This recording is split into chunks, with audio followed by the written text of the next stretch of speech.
नमस्कार मित्रांनो, आज आपण जाणार आहोत सडा वाघापूर धबधबा पाहायला।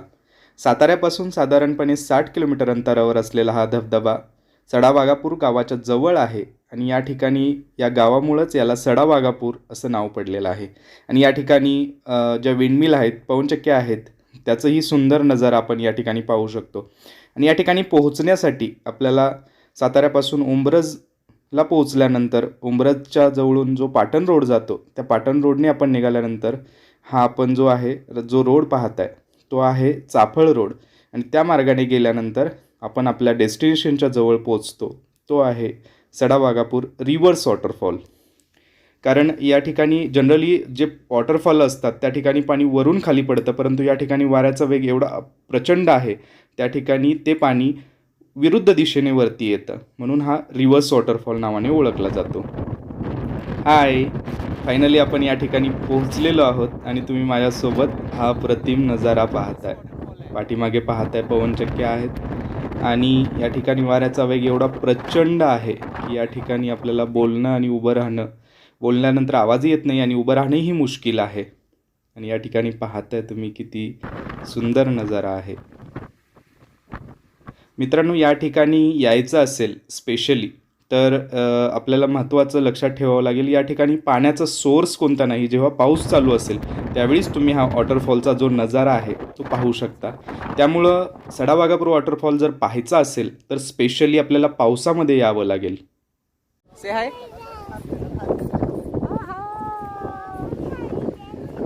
कुठे वॉटरफॉल कुठे? छान आहे, किती छान आहे, मस्त। अरे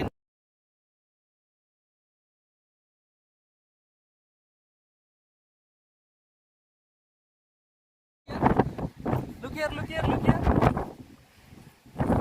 Look here. Aha!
या ठिकाणी हा धबधबा एन्जॉय करण्यासाठी बेस्ट सीझन जो आहे तो आहे मान्सूनचा, म्हणजे पावसाळ्यामध्ये। साधारणपणे पाऊस जेव्हा चालू होतो त्या ठिकाणी या ठिकाणी पाणी साचतं आणि ते खाली पाणी वाहत जाताना त्याचा आपल्याला रिव्हर्स वॉटरफॉल पाहायला मिळतो। तर या ठिकाणी तुम्हाला यायचं असेल तर स्पेशली जुलैच्या एंडमध्ये किंवा ऑगस्टच्या फर्स्ट वीकमध्ये तुम्ही येऊ शकता आणि हा वॉटरफॉलचा अप्रतिम नजारा एन्जॉय करू शकता। तर कसा वाटला तुम्हाला हा व्हिडिओ नक्की कळवा। या ठिकाणी येण्याचा